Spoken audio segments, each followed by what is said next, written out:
안녕하세요. 우리 전국에 있는 아기 제자 여러분 반갑습니다. 자, 우리 오늘 이제 테마 특강이죠. 방어작용의 이제 마지막 우리 몸 안에서 일어나는 전쟁 활동에 대한 부분을 오늘 같이 정리를 해보도록 하려고 하는데, 오늘 들어가는 부분은 그림 자료가 필요해요. 그래서 원쌤이 그림을 미리 준비를 해봤거든요. 그림을 통해서 설명 같이 들어볼게요.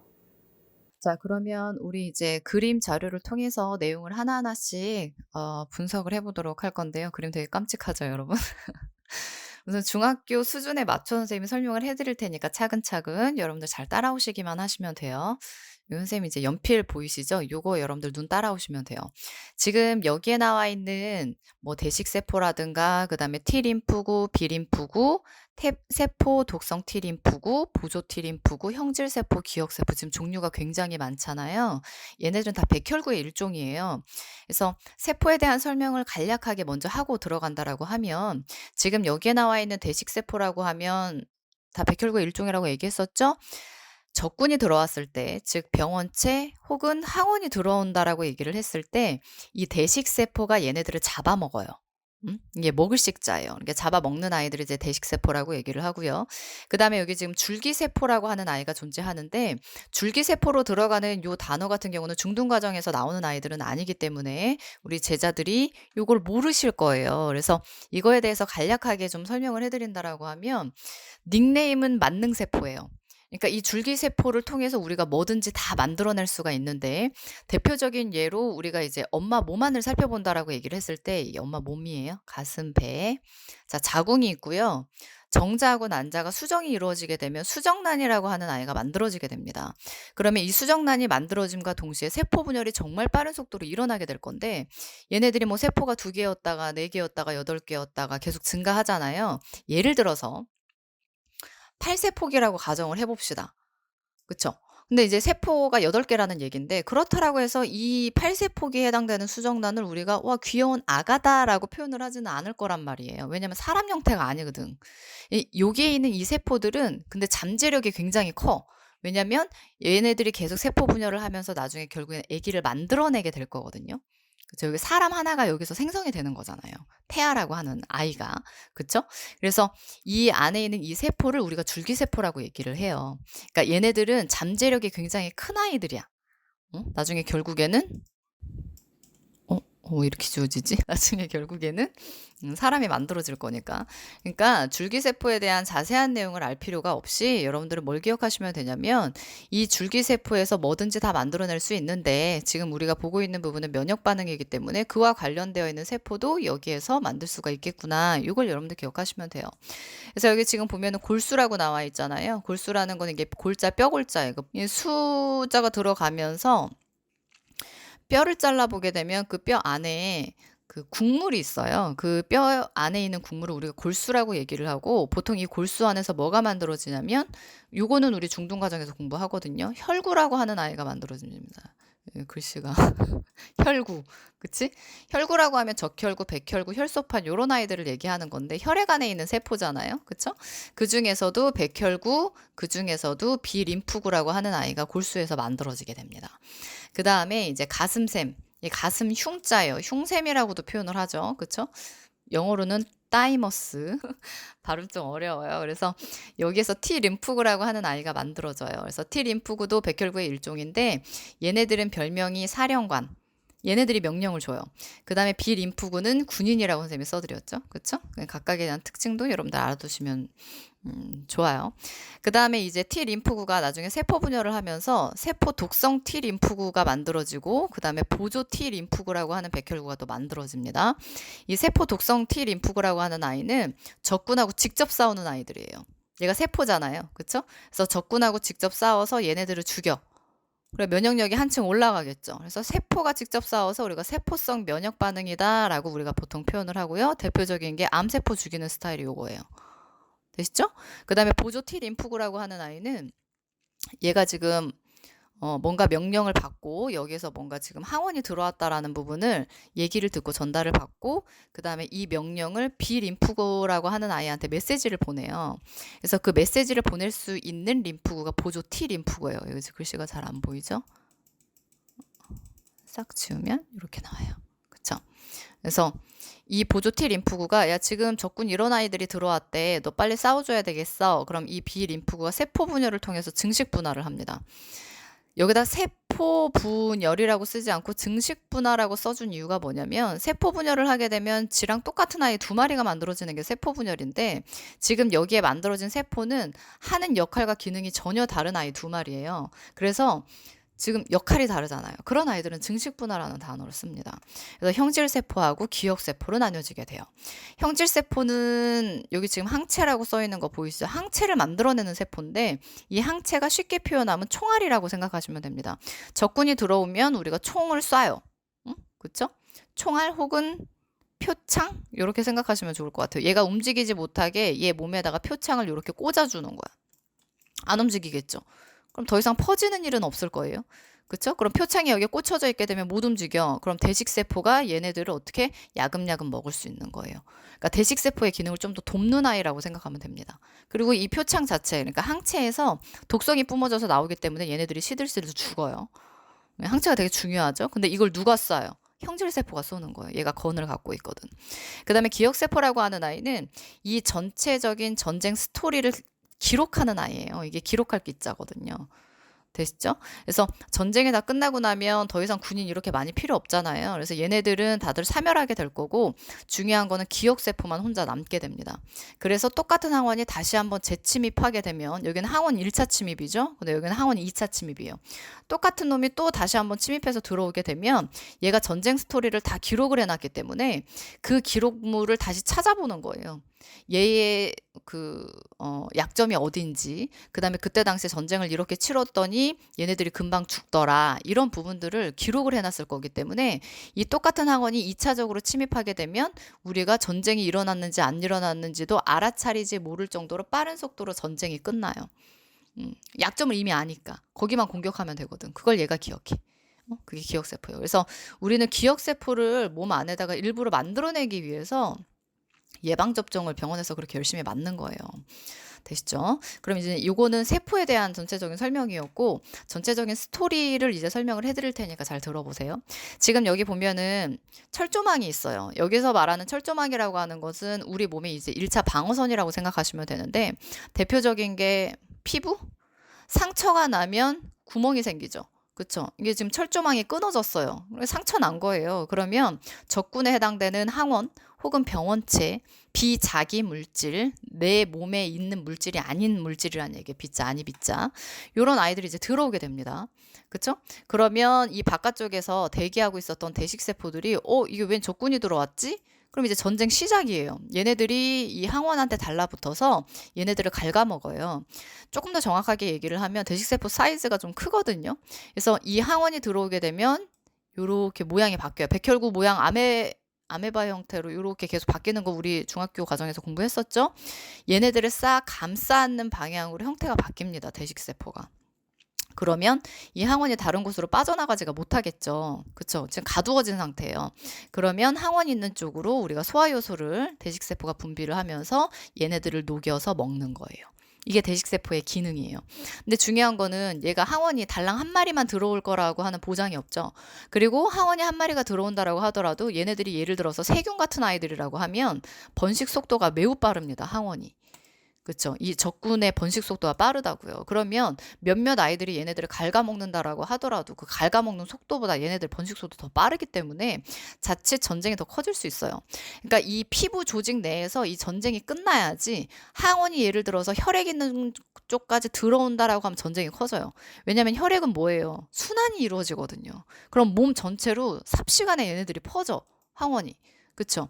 그래서 2차적으로 얘네들이 조금 더 그 혈액 있는 쪽으로 들어올 거를 감안을 해가지고 이 대식세포가 얘네들이 어떻게 생겼는지 이거 좀 끔찍한 표현인가요? 좀 목을 땄어요.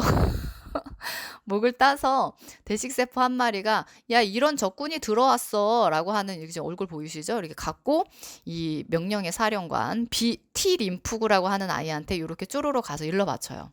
지금 이런 항원이 들어왔어. 그럼 얘가 그래? 이런 아이들이 들어왔단 말이야. 그러면 이제 일사불란하게 움직이죠. 우리 몸에 있는 면역 체계가. 자, 세포 독성 T 림프구로 일부 아이들이 바뀌고 세포 분열을 하는 거예요. 그다음에 보조 T 림프구로 이제 세포 분열을 하면서 얘네들이 들어왔다. 그러면 세포 독성 T 림프가 얘랑 직접 싸워. 요거를 이제 세포성 면역이라고 얘기를 하게 될 거고 직접 싸우는 거죠. 근데 이건 효율성이 그렇게 좋지는 않습니다. 그러니까 전쟁 영화를 본다라고 했을 때도 여러분 어때요? 내가 직접 가서 한 명씩 이렇게 주먹질로 싸우는 거랑 총으로 겨눠서 땅땅땅땅 여러 마리 그치 죽이는 거랑도 느낌이 완전 다르잖아요. 그쵸? 그러니까 여기에다 의존하면 안 돼. 그치? 이게 훨씬 중요해, 형질 세포가. 그래서 지금 여기에 나와 있는 T 림프구가 요렇게 분화가 되면서 요렇게 싸우는 세포성 면역 반응이 하나 일어나게 될 거고요. 그다음에 보조 T 림프구가 야 요런 아이들이 들어왔대. 너희들이 이제 전쟁을 좀 시작을 해줘야 되겠어. B 림프구한테 이제 메시지를 전달을 합니다. 그럼 얘네들이 오케이 알았어. 자, 증식 분화하면서 형질 세포와 기억 세포로 증식 분화가 일어나게 될 거예요. 자, 그럼 형질 세포는 건을 가지고 있다라고 얘기했었죠. 총. 그러면 표창이라든가 혹은 이렇게 총알을 얘네들한테 쏴줌으로 인해서 대식 세포가 조금 더 수월하게 얘네들을 갉아먹을 수 있게끔 도와주는 역할을 합니다. 근데 중요한 거는요. 이 모든 작용이 어디에서 일어나냐? 얘네들 지금 요거 형질 세포하고 기억 세포. 보통은 혈액안에서 많이 일어나요. 보통은 혈액안. 그쵸? 그래서 요거를 좀 살짝만 설명을 해주면 이게 혈관이에요. 그리고 여기가 혈액으로 채워져 있을 거죠. 그쵸? 항원이 예를 들어서 적군이 이 혈액 안까지 들어왔다라고 가정을 해봅시다. 나쁜 놈이야. 그 다음에 우리 몸 안에 있는 형질세포 여기에 있을 거고요. 얘는 건을 가지고 있다라고 얘기를 했었죠. 그래서 총알을 땅땅땅땅땅땅 이렇게 쏴줘요. 그쵸? 그 다음에 옆에 기억세포라고 하는 아이가 전쟁의 모든 내용을 이제 기록을 하게 될 겁니다. 되시죠? 그러면 여러분들이 기억해줘야 되는 거는 뭐냐면 혈액 안에서 이루어져요. 혈액이 다 체액인 거거든요. 이게 액체 얘기하는 거예요. 이게 체액의 액체. 오케이?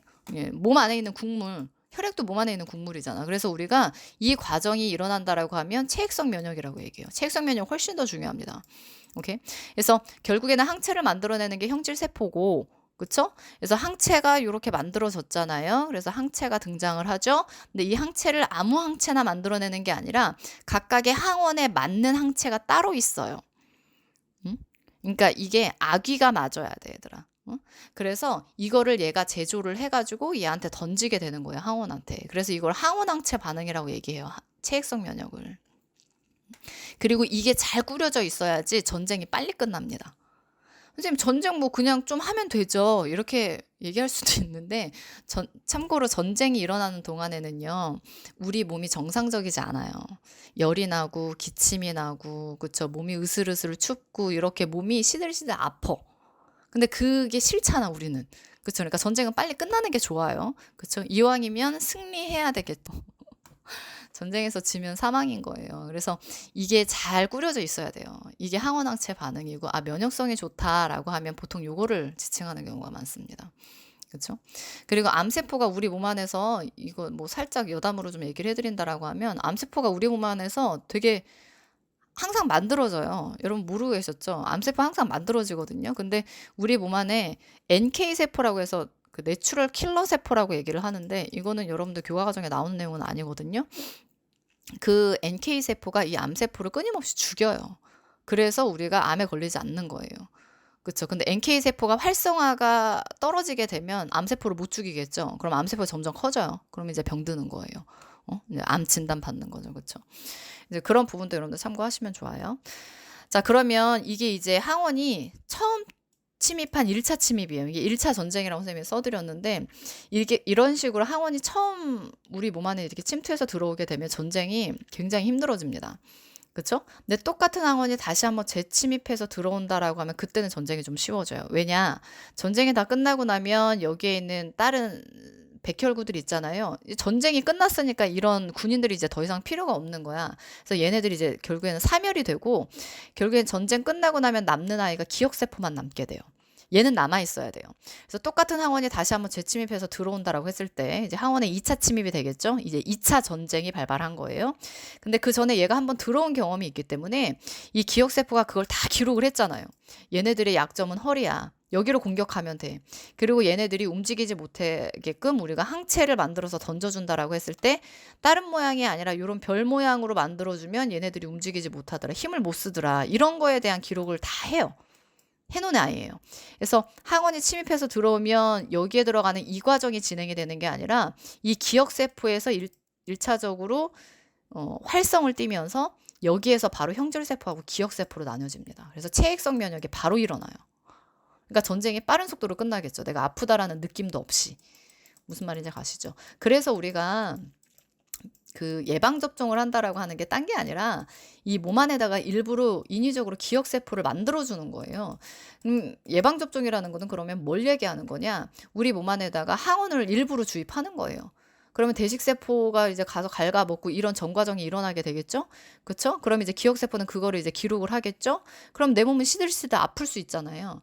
그쵸? 대신 이 항원을 집어넣을 때 예방접종을 할 때는 약한 항원을 집어넣습니다. 그러면 쉽게 얘네들이 이길 수 있어요. 그러면 우리 몸이 참 신기한 게 이렇게 전쟁에서 한번 이기잖아요? 그럼 자신감이 생겨요. 그래서 나중에 진짜 항원이 들어왔을 때 이제 진짜 항원은 그 힘이 좀 강력할 겁니다. 이런 아이들이 들어온다라고 하더라도 얘네들이 자신감 뿜뿜이잖아 지금.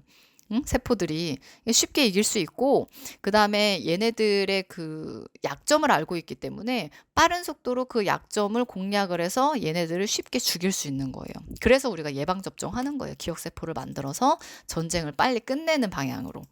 무슨 말인지 가시죠? 그래서 우리가 여기까지 해가지고 그림 자료를 통해서 같이 봤어요. 이 여기에 나와 있는 이 내용은 사실 여러분들 고등학교 올라가시게 되면 생명과학 시간에 방어작용이라고 하는 타이틀을 통해서 배우게 될 거예요. 그래서 이 그림 자료도 사실상 선생님이 이제 고등학교 여러분들 선배들이 되겠죠. 고등학교 그 수험생들 가르칠 때 쓰던 자료를 따가지고 와서 급하게 따가지고 와서 설명을 드린 거예요. 그러니까 요즘 이제 코로나 때문에 말이 되게 많잖아요. 그러니까 그 코로나가 만약에 우리 몸 안에 침투해서 들어온다라고 하면 이 항원이라고 생각하시면 돼요. 그러면 우리 몸 안에서 이런 작용들이 나타나게 됩니다. 그래서 요즘 뉴스 보니까 매스컴에서 그런 내용들이 나오더라고요. 아니 뭐 병원에서 치료를 다 받고 그 확진 환자가 치료를 다 받고 이제 다 나았다라고 생각을 해서 퇴원을 시켰는데 또 걸리더라. 이거 도대체 뭐냐? 이게 뉴스에 계속 나와요. 근데 이걸 모르는 학생들 같은 경우에는 아니 퇴원해서 나았는데 다시 걸릴 수도 있는 거지라고 생각할 수도 있지만 사실 나았잖아요. 그럼 전쟁에서 이겼다는 얘기거든요. 그럼 기억세포까지 만들어졌다는 얘기예요. 그쵸? 그럼 또 걸리면 안 돼, 사실. 또 걸렸다는 거야. 그치? 이거에 대해서 이제 설명하는 내용들이 나오더라고요. 뉴스 보니까 그 뭐야 전문가들이 나와서 설명을 하더만. 그래서 봤는데 좀 더 연구를 해봐야지 알 수 있을 것 같다라는 부분까지 선생님이 들었거든요. 이거에 대한 메커니즘을 여러분들 알고 있어야지만 뉴스에서 그런 내용들이 나왔을 때도 이해가 가능합니다. 아시겠죠? 이 내용은 여러분들 잘 기억하고 계셨다가 나중에 고등학교 올라가서 생명과학 선택하게 되면 이 내용 나왔을 때 아, 그때 들었었던 이 내용 기억을 좀 더듬어 주세요. 아시겠죠? 자, 그래서 우리 여기까지 이제 우리 몸에 있어서 방어작용에 대한 부분을 전체적으로 같이 다 살펴봤습니다. 이거 진짜 맛보기에 불과해요, 여러분. 이거보다 내용이 훨씬 더 많지만 최대한 중학교 과정, 중학교 수준에 맞춰 선생님이 좀 많이 간략하게 좀 추렸어요. 그래서 나중에 여러분들 고등학교 올라가시게 되면 생명과학을 선택을 했을 때 과목 선택을 하게 됐을 때 요거와 관련되어 있는 조금 더 자세하고 재밌는 내용들을 더 많이 배우게 될 겁니다. 그때 우리 다시 볼 수 있었으면 좋겠네요. 아시겠죠? 우리 내신 특강에서 다시 보도록 하자고요. 듣느라고 정말 수고 많으셨어요. 여러분들 건강하세요.